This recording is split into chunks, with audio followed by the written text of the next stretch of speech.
Je garde forcément le souvenir de ma mère, de ses câlins, de... Voici l'aveu qui a bouleversé toute la France. En une seule phrase, prononcée devant un public figé par la stupeur, Slimane a fait exploser des années de silence et déclenché un séisme émotionnel inattendu.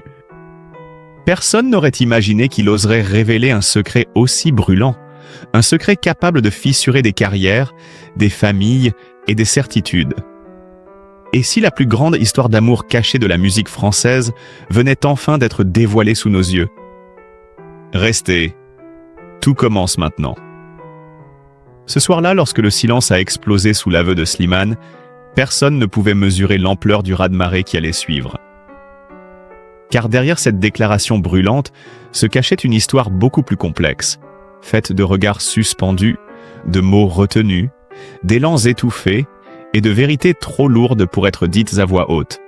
Tout a réellement commencé bien avant cette nuit, où il a osé tout avouer. Des années plus tôt, dans un studio anodin, un simple hasard professionnel avait réuni deux êtres qui n'auraient jamais dû se croiser autrement. Lorsque Slimane était entré ce jour-là, encore fragile, encore ébranlé par son ascension fulgurante, il n'imaginait pas une seule seconde que sa vie allait dévier de sa trajectoire. Vita, elle, portait déjà les marques invisibles d'une carrière longue, exigeante, parfois cruelle. Ce qui aurait pu n'être qu'une séance de travail banale s'est transformé en collision émotionnelle. Leur première prise fut un choc pour tous les témoins présents. Deux voix qui se cherchent, se trouvent et se reconnaissent comme si elles avaient mal été faites pour se répondre. Les musiciens, interdits, c'étaient de regarder comme pour confirmer qu'ils n'hallucinaient pas. Une tension douce, presque électrique, avait envahi la pièce. Slimane chantait avec cette fragilité rare, celle d'un homme qui se reconstruit encore. Vita l'accompagnait avec cette chaleur instinctive qui, sans le vouloir, lui offrait un refuge. Et dans cet échange presque sacré, un lien naquit, un lien qu'aucun d'eux ne sut nommer. À partir de ce moment, chaque séance renforça cette connexion inexplicable. Leurs regards devenaient plus longs, leur silence plus dense, leur respiration presque synchrone. Il n'y avait pas encore d'amour, pas encore de risque, pas encore de tempête. Juste cette sensation troublante qu'ils avaient trouvé l'un chez l'autre un écho essentiel. Puis vint « Je te le donne », la chanson qui brisa la frontière entre le professionnel et l'intime. Lorsque Slimane enregistra sa partie, sa voix trembla. Vita le sentit immédiatement. Elle connaissait ce tremblement-là, celui qui ne vient pas d'une note difficile, mais d'une vérité trop lourde pour être contenue. Elle l'observa et quelque chose en elle céda, quelque chose de discret mais irréversible. À la sortie du titre, le public fut bouleversé. Les radios l'épuisèrent, les réseaux flambèrent. Très vite, les rumeurs commencèrent à courir. Trop de complicité, trop de gestes tendres, trop d'intensité dans leur duo. Les journalistes posaient des questions, les chroniqueurs insinuaient, les internautes disséquaient chaque image. Eux pourtant s'avèrent qu'ils n'avaient rien officialisé, rien franchi, rien trahi. Et pourtant, la tension montait. À mesure que la tournée avançait, leur lien devenait impossible à masquer. Sur scène, l'alchimie brûlait. Slimane posait parfois sa main sur l'épaule de Vita lorsqu'elle vacillait sur une note, et ce simple geste déclenchait des tempêtes sur Twitter. Vita, elle, cherchait inconsciemment son regard dans les moments de fragilité. Leur duo ressemblait de plus en plus à une confession déguisée. C'est alors que la première fissure apparut dans leur vie privée. Le mari de Vita, d'ordinaire calme, commença à douter, non pas par jalousie maladive, mais parce que tout un pays murmurait la même chose. Ils ne jouèrent pas, ils se vivent. Un soir, lorsqu'elle rentra tard, il posa cette question qui allait la hanter. « Dis-moi la vérité. Est-ce que tu ressens quelque chose pour lui ?» Elle ne sut pas répondre, car mentir aurait été facile, mais mentir aurait signifié nier cette force mystérieuse qui la dépassait elle-même. Pendant ce temps, Slimane, lui, vivait un déchirement intérieur encore plus violent. Il s'enfermait dans sa loge après les concerts, écrivait des phrases qu'il n'osait pas prononcer, des mots d'amour impossibles, des fragments d'aveux destinés à rester dans l'ombre. Les techniciens l'avaient vu les yeux rouges, la gorge nouée. Il était en train de tomber amoureux, lentement, dangereusement, irrémédiablement. Puis arriva 2020, l'année où le monde s'arrêta. Sans scène, sans tournée, sans public, leur lien aurait dû se dissoudre. Mais c'est le contraire qui se produisit. Les appels se firent plus longs, les confidences plus profondes, les silences plus lourds de sens. Un soir, Slimane laissa enfin tomber la dernière barrière.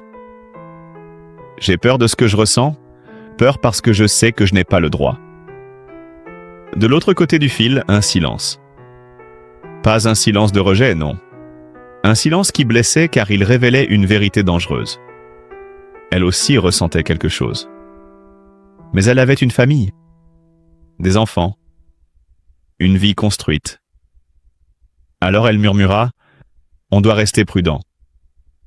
Ces mots étaient un mur, un bouclier, une frontière infranchissable. Mais pour Slimane, ils furent un coup de poignard. Il comprit qu'il devait aimer en silence, aimer sans espoir, aimer sans exiger. Et pourtant, malgré cet interdit, malgré la distance imposée, leur lien continuait de grandir, incontrôlable, incandescent. Ce n'était plus un simple duo. C'était une confession permanente, une blessure douce, une évidence impossible.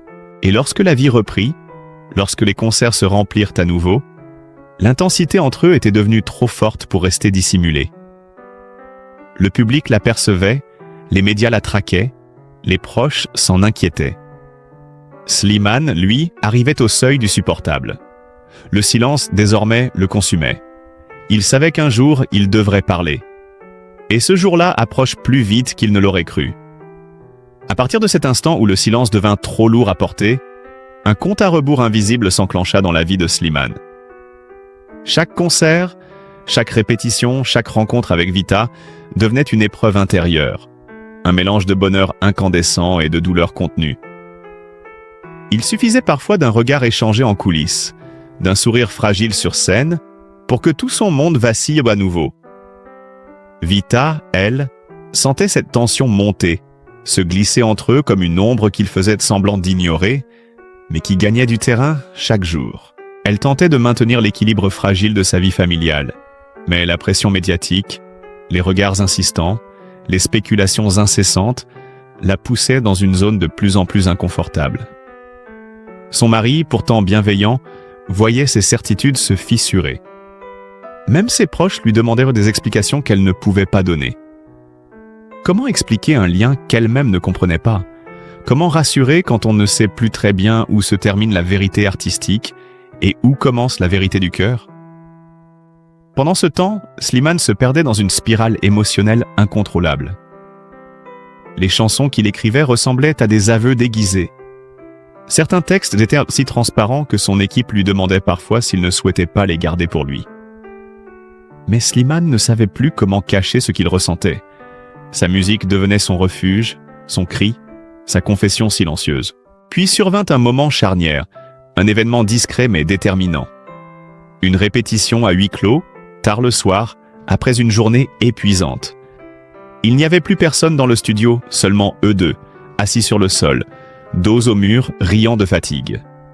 Slimane regarda Vita plus longtemps que d'habitude. Elle sentit ce regard. Elle détourna les yeux, mais il était trop tard. Quelque chose de trop profond venait de passer entre eux. Un fil invisible s'était tendu, fragile mais indestructible. Ce soir-là, aucun mot n'avait été prononcé, mais les noms dits avaient été plus bruyants que n'importe quelle déclaration. À partir de là, rien ne fut plus pareil. Lors des concerts suivants, le public ressentit une intensité nouvelle, presque dérangeante, comme si une vérité cherchait à se frayer un chemin malgré eux. Les caméras captèrent plusieurs fois des moments où leurs mains semblaient ainsi vouloir se frôler plus longtemps que nécessaire, où leur sourire trahissait une émotion difficile à contenir. Les réseaux sociaux s'enflammèrent. Certains fans créèrent même des montages prétendant qu'ils formaient un couple caché. D'autres évoquaient une romance interdite. La machine médiatique s'emballa. Vita commençait à suffoquer sous cette exposition qu'elle n'avait jamais souhaitée. Slimane, lui, oscillait entre la culpabilité et un désir irrépressible de vérité. Il comprenait qu'en parlant, il risquait de blesser, de briser des vies, mais en se taisant, il se détruisait lui-même. Cette dualité le rongeait. Ses proches remarquaient son changement. Plus silencieux, plus nerveux, plus instable. Il dormait mal, mangeait peu, écrivait compulsivement. Un ami lui demanda un soir « Tu l'aimes, n'est-ce pas ?» Slimane ne répondit pas, mais son silence fut une réponse tragiquement évidente. Pendant ce temps, Vita s'éloignait imperceptiblement. Non pas par désamour ou par rejet, mais par instinct de survie. Elle sentait que la situation lui échappait, qu'elle perdait le contrôle. Elle redoutait ce moment où un mot de travers pourrait anéantir sa famille. Alors elle essayait de mettre de la distance, une distance minuscule mais réelle. Un message auquel elle répondait plus tard, une conversation qu'elle écourtait, un regard qu'elle évitait. Pour Slimane, chaque recul était une déchirure. Plus elle tentait de se protéger, plus son besoin de vérité grandissait. L'interdiction silencieuse qui les liait devenait une douleur presque physique. C'est alors qu'une nouvelle vague de rumeurs éclata, encore plus violente que les précédentes. Une photo prise en coulisses, un angle trompeur, un geste mal interprété. Il n'en fallut pas plus pour que les journaux titrent « Le duo qui dépasse les limites ». La presse People, sans vergogne, accusait Vita de double vie émotionnelle. Son mari découvrit les titres au kiosque du coin. Cette fois, il ne cacha plus sa blessure. Une dispute éclata à la maison, discrète mais dévastatrice. Vita, bouleversée, sentit la peur véritable pour la première fois. La peur de perdre ce qu'elle avait construit, la peur de trahir malgré elle, la peur d'aimer là où elle ne devrait pas. Slimane apprit l'incident par un message bref, froid, distant. Son cœur se serra. Il comprit que son silence n'était plus seulement un poids pour lui. Il devenait un danger pour elle. Et ce fut cette prise de conscience qui le poussa vers le point de rupture. Il ne pouvait plus continuer ainsi. Il devait choisir, se taire et la laisser souffrir, ou parler et risquer de tout bouleverser. Une nuit seul dans sa loge, il prit la décision qui changerait leur destinée. Il prononcerait enfin la vérité, pas pour provoquer un scandale, pas pour s'attirer la lumière, mais pour respirer, pour exister, pour survivre à ce qu'il ressentait. Il savait que ce choix aurait un prix terrible. Mais pour la première fois depuis des années, il n'avait plus peur. Le concert où tout allait basculer approchait, et rien ne pourrait arrêter ce qui était sur le point d'éclater. Le soir du concert décisif arriva comme un orage annoncé depuis des mois, lourd, électrique, chargé d'une tension que même le public ressentait sans comprendre. Slimane, en coulisses, n'était plus l'artiste assuré que tout le monde connaissait. Ses mains tremblèrent légèrement, son souffle était court, ses yeux oscillaient entre détermination et vertige. Il savait que ce soir, rien ne resterait caché. La salle était pleine à craquer. Les projecteurs balayèrent la scène dans une lumière presque aveuglante. Et pourtant, au milieu de cette effervescence, Slimane avait l'impression d'être seul, terriblement seul avec la vérité qu'il portait depuis trop longtemps. Vita, elle, arrivait de son côté, maquillée, coiffée, parfaite comme toujours, mais avec cette lueur d'inquiétude qu'elle tentait de dissimuler. Elle avait senti dès le matin quelque chose d'étrange dans les messages de Slimane. Moins de mots, plus de silence. Comme si une tempête couvait dans sa voix retenue. Lorsqu'elle entra en coulisses et croisa son regard, elle comprit immédiatement. Il allait parler. Pas sur scène, pas officiellement, mais parler d'une manière ou d'une autre, d'une façon qui changerait tout. Et cette idée la terrifia. Elle s'approcha de lui, doucement, presque en apnée. « Est-ce que ça va ?» demanda-t-elle. Slimane hocha la tête, mais son sourire était trop fragile pour convaincre. Elle sentit son cœur se serrer. Elle pensa à sa famille, à ses enfants, à son mari. Elle pensa à lui aussi, à son âme tendre, trop exposée, trop vulnérable. Elle murmura « Sois prudent », mais savait que ces mots n'arrêteraient non plus rien. Le concert débuta dans une énergie explosive. Les premières chansons s'enchaînèrent sans incident, mais quelque chose était différent. Slimane chantait avec une intensité presque douloureuse, comme si chaque note le poussait plus près du précipice. Les spectateurs réagirent immédiatement, commentant en direct « Il est étrange ce soir, il paraît bouleversé, il va dire quelque chose ». Vita, à ses côtés, tentait de maintenir l'équilibre, de protéger l'harmonie du show. Mais elle voyait ses mains trembler, ses yeux s'assombrir dès que les projecteurs s'éteignaient quelques secondes. Puis arriva la chanson clé, celle qui avait toujours été leur confession masquée. Lorsque la musique débuta, un frisson parcourut la salle. Slimane ferma les yeux. Vita sentit son souffle se bloquer. Elle savait. Le public savait. Tout le monde sentit que ce moment ne serait plus jamais comme avant. Et soudain, à la fin du pont musical, alors que la musique s'atténuait, Slimane leva la tête, saisit le micro à deux mains, comme pour s'ancrer à quelque chose, et la lumière se resserra sur lui. Un silence monumental tomba. On aurait entendu un cœur battre. Vita, juste derrière lui, devint immobile, presque translucide. « Vous savez, commença-t-il, la voix étrangement calme malgré le tremblement visible dans ses mains. Dans une vie, il y a des rencontres qui changent tout. Des êtres qui nous marquent pour toujours, qui deviennent une lumière même quand tout vacille. Quelques cris étouffés s'élevèrent dans la salle. Vita se figea. Ses yeux s'écarquillèrent, elle sentit ses jambes flancher. Slimane poursuivit, porté par une force qu'il ne contrôlait plus. J'ai eu la chance, immense, de rencontrer une personne qui n'est pas seulement une partenaire de scène, mais l'amour de ma vie. Une onde de choc traversa la salle. Des cris, des larmes, des téléphones qui se levèrent par centaines. Vita ferma les yeux, comme si ce geste pouvait la protéger du cataclysme en train de se produire. Mais elle resta droite, digne, bouleversée. Les caméras zoomèrent sur son visage, révélant une émotion brute, trop forte pour être masquée. Slimane continua, sa voix se cassant légèrement.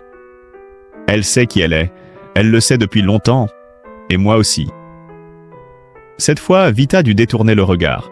Elle posa une main sur sa poitrine, comme pour retenir quelque chose qui menaçait de se briser en elle. Le public retint son souffle. Les musiciens eux-mêmes cessèrent de jouer une seconde trop tôt, déstabilisés. Un silence hallucinant envahit l'espace. Un silence chargé de vérité, de douleur, de beauté. Et le pire, ou le plus beau, c'est que Slimane n'avait jamais regardé quelqu'un d'autre que Vita pendant toute sa déclaration. Elle sentit ses yeux se remplir. Elle fit un pas vers lui, puis s'arrêta, incapable d'aller plus loin. Le monde entier semblait suspendu entre eux, comme une corde tendue prête à rompre. La chanson reprit, mais plus rien n'avait la même saveur. Les paroles, les regards, les gestes, tout vibrait d'une intensité sauvage. À la fin, lorsqu'ils se saluèrent, Vita posa une main tremblante sur son bras. Un geste discret, mais dévastateur. Le rideau tomba, et ce qui suivit fut une tempête. Dans les coulisses, Vita s'effondra presque, rattrapée par une maquilleuse qui la guida vers une chaise. Son téléphone vibrait sans arrêt. Messages de son mari, de ses proches, de journalistes, de collègues. Elle n'osa même pas regarder l'écran. Slimane, lui, fut entouré de son équipe, paniqué, incrédule. Mais il ne disait rien, comme si, après avoir enfin parlé, il n'avait plus d'air, plus de force. Il demanda simplement « Elle va bien ?» Personne n'osa répondre. Dehors, les médias s'embrasaient déjà. Les réseaux sociaux implosaient. Les titres claquèrent tard comme des bombes. Révélation choc de Slimane. Déclaration d'amour en direct. Vita bouleversée sur scène. Crise dans la famille de Vita. Et au même moment, dans un coin isolé des coulisses, Vita pleurait en silence. Pas de honte, pas de colère. Une douleur immense, ambiguë, inexplicable. La douleur de quelqu'un qui n'avait jamais voulu blesser, mais qui avait été aimé d'un amour impossible, trop grand, trop pur, trop dangereux. Et ce soir-là, alors que les projecteurs s'éteignaient, une nouvelle question se posa. Terrible, inévitable. Que reste-t-il d'un duo quand la vérité enfin éclate au grand jour? Lorsque les lumières s'éteignirent et que la clameur du public s'évanouit derrière les murs épais de la salle, un autre vacarme, beaucoup plus violent, se mit à rugir à l'extérieur. La déclaration de Slimane se répandit sur les réseaux comme une traînée de poudre enflammée, un torrent incontrôlable que personne ne pouvait arrêter. Les notifications explosaient. Les vidéos du moment exact où il prononçait les mots « l'amour de ma vie » étaient bonnes et partagées des millions de fois, disséquées image par image.